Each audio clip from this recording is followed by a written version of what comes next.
உன் ஃப்ரெண்டை பற்றி கொஞ்சம் சொல்ல முடியுமா? கொஞ்சம் என்ன, நிறையாவே சொல்கிறேன். அவன் ஒரு கேடு கிட்ட புறம்போக்குங்க.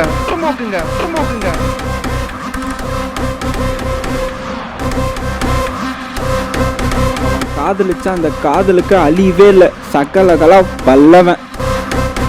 அப்போ என்ன, நீ தான் பெஸ்ட்னு சொல்றியா? நான் அப்படி சொல்லல, உனக்கு நான் தான் பெஸ்ட்டுன்னு சொல்கிறேன். ரொம்ப கஷ்டப்பட்டு லவ் பண்ணுறீங்களோ? லவ் பண்ணுறதுனால தான் ரொம்ப கஷ்டப்படுறேன். உனக்கு உடம்பு ஃபுல்லாக திமிரு. என்ன மச்சான், உன் ஸ்ரீதேவியை மூதேவின்னு திட்டி அமிச்சிட்ட?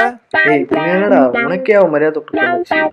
காலகாலமாக என்ன மாதிரி ஆளுங்களை கலாய்க்கிறது ஒரு கலையாக செஞ்சுட்டு வரீங்கள.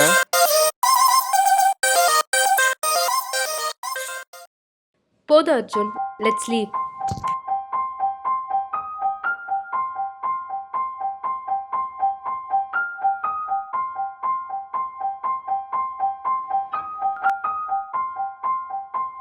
நல்லா இருங்கடி, நல்லா இருங்க, அப்படியே கொஞ்சம் நல்லவளாவும் இருங்க.